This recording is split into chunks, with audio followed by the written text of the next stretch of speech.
نحمده ونصلي على رسوله الكريم. أعوذ بالله من الشيطان الرجيم. بسم الله الرحمن الرحيم. وإنه لتنزيل رب العالمين نزل به الروح الأمين على قلبك لتكون من المنذرين بلسان عربي مبين. وقال رسول الله صلى الله عليه وسلم خيركم من تعلم القرآن وعلمه أو كما قال عليه الصلاة والسلام. اللهم صل على سيدنا محمد وعلى آل سيدنا محمد وبارك وسلم. اللهم صل على سيدنا محمد وعلى آل سيدنا محمد وبارك وسلم. میرے عزیزوں اور دوستوں اور امت مسلمہ کی مقدس ماں و بہنوں، آج ہمارے اس محلے پر اللہ کا کتنا بڑا فضل و کرم ہوا کہ اللہ نے آج اس محلے میں ایسا بچہ تیار کروایا کہ جس کے سینے میں اللہ نے اپنے کلام کو محفوظ کر دیا۔ آتا ہے کہ اگر کسی بستی میں ایک قرآن کا حافظ موجود ہو تو اللہ اس بستی پر آنے والے عذاب کو ہی ٹال دیتا ہے۔ آج اللہ کا کتنا فضل و کرم ہوا کہ اس بچے کو اللہ نے آج اپنے ناموں میں سے ایک نام حافظ عطا کر دیا۔ اللہ کے بے شمار نام ہیں اور ان بے شمار ناموں میں سے ایک نام اللہ کا ہے الحافظ۔ تو آج اللہ نے اس بچے کو اپنا ایک نام حافظ عطا کر دیا۔ اللہ کا کتنا فضل و کرم ہوا کہ میں اور آپ آج اس مجلس میں تشریف فرما ہے۔ سرکار دو عالم صلی اللہ علیہ وسلم نے ایسی مجلس کے بارے میں کہ جو ختم قرآن کی مجلس ہو، اس بارے میں آپ نے فرمایا من شہد ختم القرآن فلہ دعوت مستجابہ۔ جو ختم قرآن کی مجلس میں شریک ہو جائے، اللہ اس مجلس میں شریک ہونے والے لوگوں کی دعاؤں کو قبول کرتا ہے۔ ہم پر اللہ کا کتنا فضل و کرم ہوا کہ حضور علیہ السلام نے ایک روایت میں یہ فرمایا کہ جو ختم قرآن کی مجلس میں شریک ہوتا ہے، فرشتے اس کے دونوں آنکھوں اور پیشانی کو بوسہ دیتے ہیں۔ تو آج اللہ کا جتنا بھی شکر ہم ادا کریں یہ کم ہے۔ ایک تو دنیا کا یہ اسٹیج ہے اور اس اسٹیج پر آج ہم بیٹھے ہوئے ہیں۔ اس بچے کو عزت کے ساتھ بلایا گیا، عزت کے ساتھ بٹھایا گیا، اس کے اہل و عیال آئے اور عزت کے ساتھ ہار پہنایا گیا۔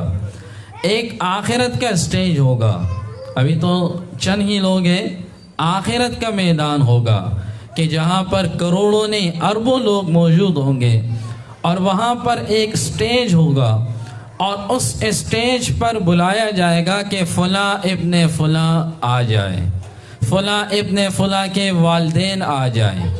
یہ فلاں ابن فلاں کون ہوگا؟ یہ قرآن کا حافظ ہوگا، یہ قرآن کا حافظ ہوگا۔ فلاں ابن فلاں احمد ناظم کے والدین آ جائیں، احمد ناظم اور اس کے والدین آ جائیں۔ اس کے والدین کو بلایا جائے گا۔ سرکار دو عالم صلی اللہ علیہ وسلم نے ارشاد فرمایا اس کے والدین کے سروں پر تاج پہنایا جائے گا، اور وہ تاج ایسا ہوگا، آپ نے فرمایا کہ جس کی روشنی سورج کی روشنی سے بھی زیادہ ہوگی۔ اور حضور نے فرمایا اگر سورج تمہارے گھر کے اندر آ جائے تو بتاؤ تو صحیح تمہارا گھر کتنا روشن ہوگا۔ اسی طرح یہ تاج ان کے ماں باپ کے سروں پر پہنایا جائے گا، اور ساری دنیا اور آدم علیہ السلام سے لے کر تا قیامت تک آنے والے لوگ دیکھیں گے، اور ان سروں کو کہ جن کے اوپر تاج ہوں گے وہ پہچان جائیں گے کہ یہ جو والدین ہیں یہ حافظ قرآن کے والدین ہیں، یہ حافظ قرآن کے والدین ہیں۔ یہ تو ماں باپ کو اللہ اعزاز سے نوازے گا۔ اس بچے کو بلایا جائے گا اور اس سے کہا جائے گا کہ اقرأ ورتقی، تو پڑھتا جا اور جنت کے درجات پہ تو چڑھتا جا۔ یہ بچہ الف لام میم سے پڑھنا شروع کرے گا، یہ جتنا پڑھتا جائے گا اس کے درجات بلند ہوتے جائیں گے۔ یہ والناس تک ختم کرے گا، جہاں پر اس کا قرآن ختم ہوگا فرشتے کہیں گے یہی تیرا مقام ہے۔ اور صرف اتنا نہیں بلکہ اس بچے کے ہاتھ میں 10 ٹکٹ اس بچے کو دیے جائیں گے۔ آپ دنیا میں اگر قرآن دازی ہوتی ہے، بھائی عمرے کے ٹکٹ تقسیم ہوں گے یا حج کے ٹکٹ تقسیم ہوں گے تو بتاؤ کہ لوگ کتنا انتظار میں ہوتے ہیں اور اپنی NIC جمع کرا رہے ہوتے ہیں کہ شاید ہمارا نام نکل آئے، شاید قرآن دازی میں اللہ کا فضل و کرم ہو جائے، اللہ ہم سب کو لے جائے، اللہ ہم سب کو بغیر کسی قرآن دازی کے لے جائے۔ لیکن ایک وہ میدان ہوگا کہ جس میدان میں اس بچے کے ہاتھ میں 10 جنت کے ٹکٹ ہوں گے، اور یہ بچہ اپنی مرضی سے جس کو چاہے دے گا، جو اس کی مرضی ہوگی یہ اپنی مرضی سے جس کو چاہے دے گا۔ علماء نے لکھا کہ یہ بچہ اسی کو ٹکٹ دے گا کہ اس بچے کے حفظ کے دوران جن لوگوں نے اس کی حوصلہ افزائی کی ہوگی، جن لوگوں نے اس کے ساتھ تعاون کیا ہوگا، جو لوگ اس کے حفظ کے دوران اس کے مددگار بنے ہوں گے، اس کے ماں باپ سے لے کر، اس کے اساتذہ سے لے کر، مدرسے کے انتظامیہ سے لے کر، اس کے وہ اہل و عیال۔ بھائی آپ کسی رشتہ دار کے گھر میں گئے اور انہوں نے آپ سے پوچھا آپ کا بیٹا کیا کر رہا ہے؟ آپ نے کہا قرآن حفظ کر رہا ہے۔ انہوں نے کہا ماشاءاللہ یہ تو بہت بڑی سعادت کی بات ہے، اللہ اس کو مزید ہمت دے، اللہ اس کو مزید ترقیہ دے۔ اس بچے کی حوصلہ افزائی کی، اس کے حوصلے کو بڑھایا۔ آپ کسی ایسے شخص کے گھر گئے، بچہ کیا کر رہا ہے؟ آپ نے کہا قرآن کا حفظ کر رہا ہے۔ یہ کیا کر رہے ہو؟ قرآن کا حافظ بنا دو گے، مولوی بنا دو گے؟ یہ آپ کس زمانے میں رہ رہے ہو؟ یہ مولوی بنے گا تو کھائے گا کہاں سے؟ یہ مولوی بنے گا تو کیا کرے گا؟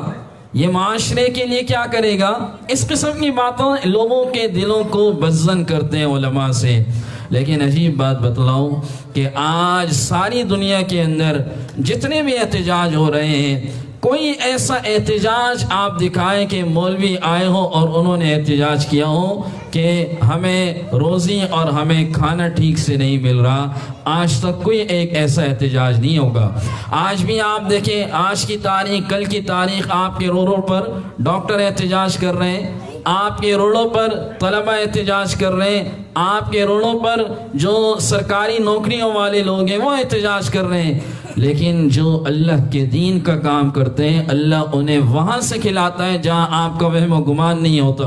وَمَن يَتَّقِ اللَّهَ يَجْعَلْ لَهُ مَخْرَجًا وَيَرْزُقْهُ مِنْ حَيْثُ لَا يَحْتَسِبُ۔ اللہ نے فرمایا جو اللہ سے ڈرتا ہے، جس کے دل میں اللہ کا ڈر ہوتا ہے، میں اس کے لیے رزق کے اسباب نکالتا ہوں اور ایسی جگہ سے اسے روزی دیتا ہوں جہاں اس کا وہم و گمان بھی نہیں ہوتا۔ حضور نے یہ بات بھی فرمائی، اگر کسی کے دل میں قرآن موجود ہے، قرآن کا حافظ ہے، اور وہ کسی اور چیز کو دیکھ کر حسرت کرے کہ کاش یہ میرے پاس ہوتا، تو اس نے قرآن کی ناقدری کی۔ اس کے دل میں اللہ کا کلام ہے، یہ کیسے اس کلام سے بڑھ کے کسی اور چیز کے بارے میں گمان کر سکتا ہے کہ کاش میں یہ کرتا؟ یقین جانیے اللہ کا کلام جس کے سینے کے اندر محفوظ ہوتا ہے، اللہ اس گھر کے اندر اپنی برکتیں نازل کرتا ہے۔ اس بچے کی وجہ سے اللہ اس کے ماں باپ کو جو ہے وہ روزی اور رزق دے رہا ہوتا ہے۔ آپ اسلام آباد کے اندر ایک عورت کا انتقال ہوا، ہمارے ایک جاننے والے، اور اس عورت کے 4 بچے تھے، چاروں کے چاروں قرآن کے حافظ، چاروں کے چاروں قرآن کے عالم۔ اس عورت کو قبر میں رکھا جانے لگا تو ایک شخص نے قبر سے کہا کہ تو کتنا خوش نصیب ہے، آج تیرے اندر آنے والی عورت یہ 4 حافظ بچوں کی ماں ہے۔ یہ کوئی کہہ سکتا ہے دنیا کے بارے میں کہ آج تیرے اندر فلاں شخص آ رہا ہے جو 4 انجینئروں کی ماں ہے؟ میں اس سے انکار نہیں کرتا، انجینئر بھی بننے چاہیے، ڈاکٹر بھی بننے چاہیے، لیکن یہ وہ اس وقت کہے گا کہ جو انسان جس کے بچے قرآن کے حافظ بن رہے ہوں گے کہ آج تیرے اندر ایسی عورت آ رہی ہے جو قرآن کے حافظوں کی ماں ہے۔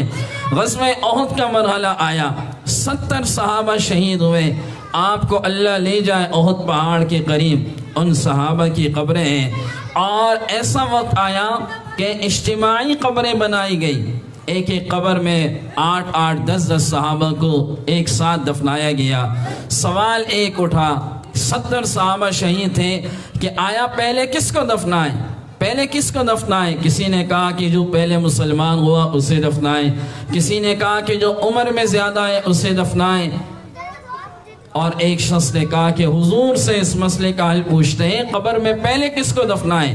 سرکار دو عالم صلی اللہ علیہ وسلم سے پوچھا گیا، آپ علیہ السلام نے ارشاد فرمایا، آج عزتوں کا دن ہے، آج بلندیوں کا دن ہے، آج قبر میں اسے پہلے دفنایا جائے گا جس کو سب سے زیادہ قرآن یاد ہوگا۔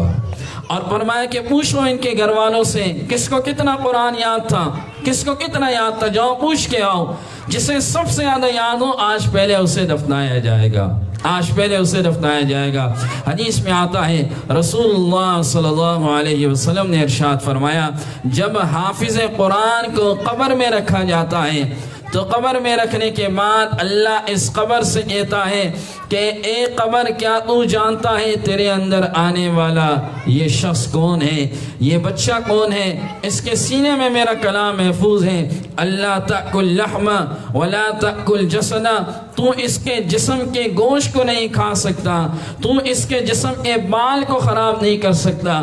قبر کہتی ہے کیف آکل لحم، کہ میں اس کے گوشت کو کیسے کھاؤں گی، وکلامک فی جوفی، حالانکہ آپ کا کلام اس کے سینے کے اندر ہے، میں تو اس کا گوشت نہیں کھاؤں گی۔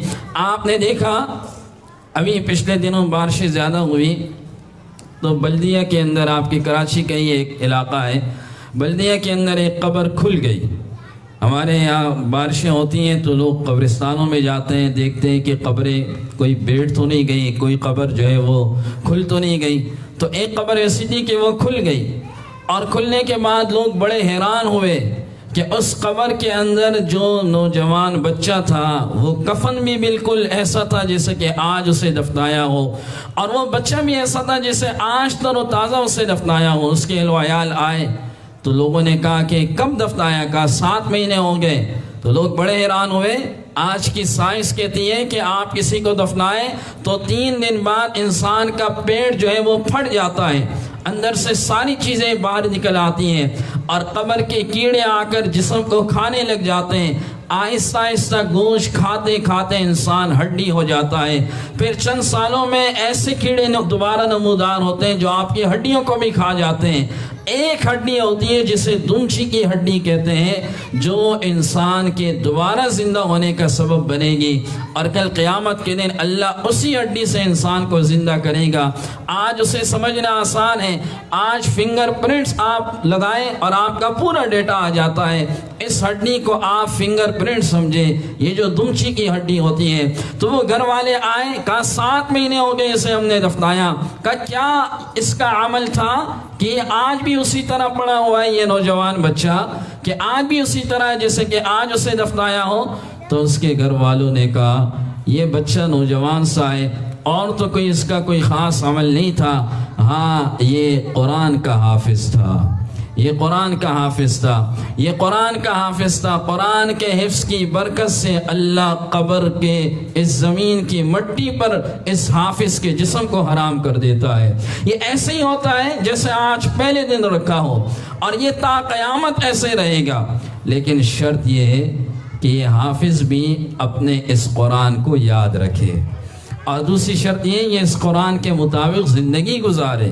میں اکثر ساتھیوں سے کہتا ہوں آپ نے اس پٹری میں اسے رکھا، اب اسی میں سے چلائیں، اب یہاں سے آگے پیچھے نہ کریں، اسی میں سے چلائیں۔ الحمدللہ ہمارے مدارس کے جو حفاظ بچے ہوتے ہیں وہ ذہناً باقی بچوں سے تیز ہوتے ہیں، اس لیے کہ قرآن حفظ کر کے ان کا دماغ کھل جاتا ہے، ان کا دماغ کھل جاتا ہے۔ آپ نے دیکھا پچھلے دنوں کہ آپ کے میٹرک بورڈ کے اندر پوزیشن لینے والے بچے قرآن کے حافظ تھے، آپ کے سیکنڈری اور انٹر کے اندر پوزیشن لینے والی بچیاں وہ مدارس کی بچیاں تھیں۔ تو اللہ دماغ کو کھول دیتا ہے۔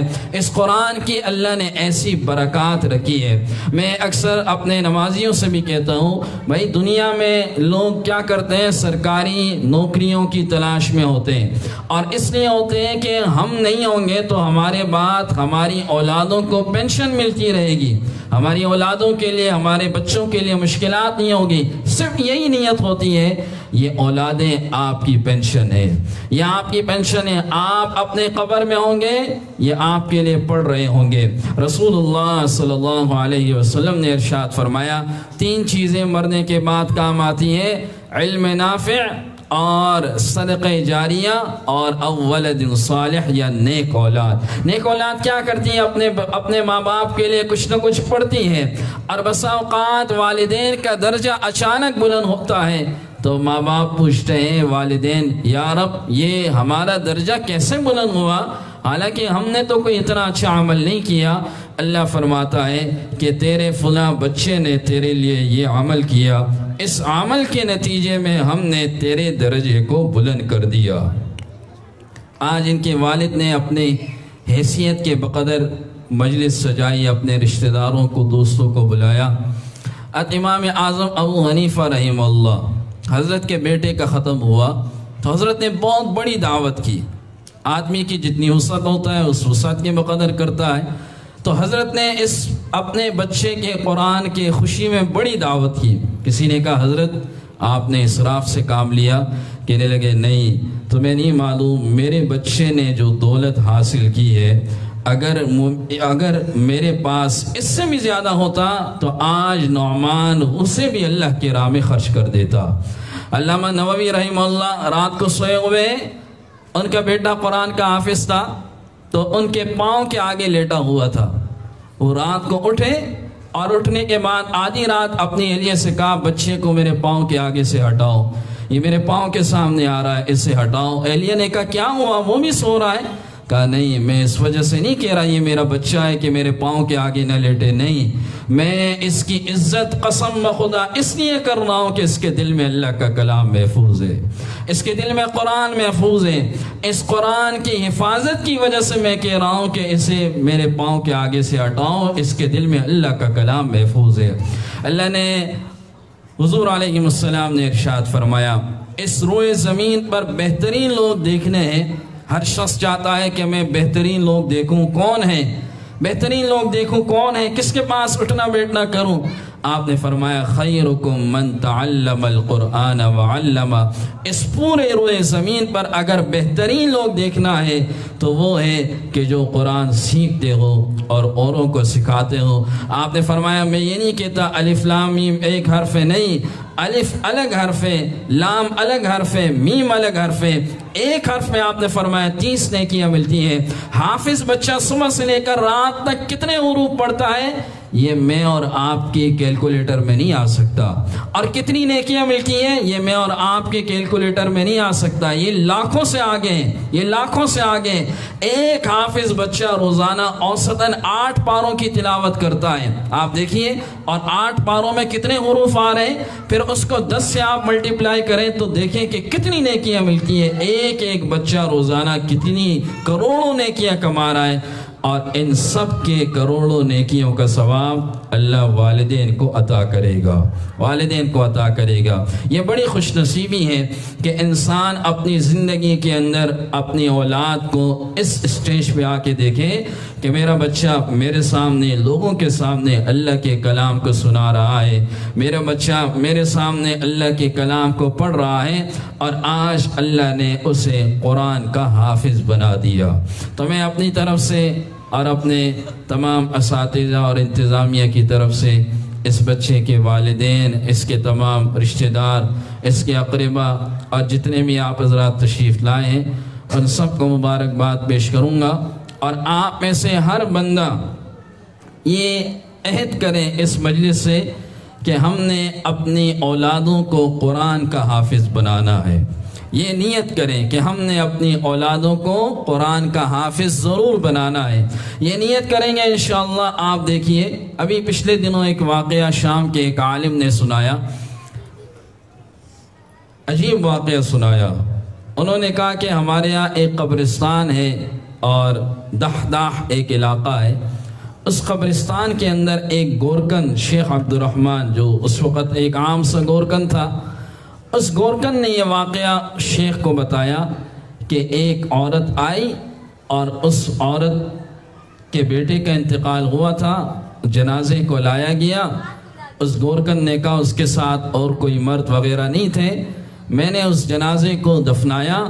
تو جیسے ہی میں نے دفنایا تو میں کیا دیکھتا ہوں کہ ایک نور، ایک روشنی آئی قبر میں، اور ایک گھوڑے پہ کوئی آیا اور اس جنازے کو وہ لے گیا. کہ میری آنکھیں کھل گئی کہ یار یہ کیا ہوا. اور میں قبر سے باہر آیا، قبر کو فوراً بند کر دیا. کہا کہ یہ عورت چلی گئی، نہ میں اسے جانتا تھا نہ وہ ہمیں جانتی تھی کہ یہ کون ہے. کہا کہ چند مہینوں بعد یہ عورت پھر آئی اور دوبارہ ایک اور نوجوان بچے کی میت کے ساتھ آئی.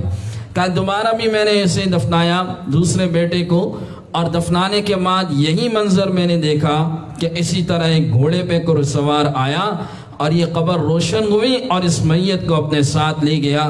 کہا کہ میری آنکھیں تھوڑی دیر کے لیے حیران رہ گئی کہ یہ کیا وجہ ہے. کہا جب میں باہر آیا یہ عورت جانے لگی، میں اس عورت کے پیچھے آیا اور میں نے اس سے کہا بتاؤ تو صحیح تو کون ہے، اور یہ جو میت تو لائی ہے یہ کون ہے، آخر کون سا ایسا عمل تھا اس بچے کا کہ جس کی وجہ سے میں نے اسے دیکھا، اور اس سے پہلے بھی آپ نے ایک بچے کو دیکھا. اس عورت نے کہا بات یہ ہے کہ یہ بھی میرا بیٹا تھا، اس سے پہلے والا بھی میرا بیٹا تھا، اور ان دونوں میں سے ایک بچہ یہ قرآن کا حفظ کیا کرتا تھا، اور یہ دوسرا بھائی کیا کرتا تھا، یہ کماتا تھا اور اپنے اس بھائی پہ لگاتا تھا. یہ کماتا تھا اور اپنے اس بھائی پہ لگاتا تھا. تو قرآن کے حافظ کو تو اللہ نے وہ مقام دے دیا جو دینا تھا، جو لگاتا تھا اللہ نے اسے بھی وہ مقام دے دیا، اللہ نے اسے بھی وہ مقام دے دیا. تو اللہ کے ہاں مقامات جو ہے وہ اللہ نے ایسے بچوں کے لیے رکھے ہیں، ایسے ماں باپ کے لیے رکھے ہیں کہ جن کے سینوں کے اندر اللہ کا کلام محفوظ ہے. اِنَّا نَحْنُ نَزَّلْنَا الذِّكْرَ وَإِنَّا لَهُ لَحَافِظُونَ. اللہ نے فرمایا ہم نے ہی قرآن کو نازل کیا اور ہم ہی اس کی حفاظت کرنے والے ہیں. قرآن کی حفاظت کا ذریعہ یہ بچے ہیں کہ جن کے سینوں کے اندر اللہ نے اپنے کلام کو محفوظ کر دیا ہے. اور اللہ ہم سب کو جو ہے وہ ایسی ہمت دے کہ ہم اپنی اولادوں کو، جتنی بھی اولادیں ہوں، ہم سب کو حافظ قرآن بنائیں اور دین کی طرف ہم اپنی اولادوں کو لگائیں تاکہ اولادیں ہم سب کے لیے صدقہ جاریہ بنیں. اللہ رب العزت سے دعا ہے کہ اللہ رب العزت جو کچھ کہا گیا سنا گیا، اللہ رب العزت ان سب پر ہمیں عمل کی توفیق عطا فرمائے، اور اس بچے کے قرآن پڑھنے کو، سننے کو اپنی بارگاہ عالی میں قبول فرمائے.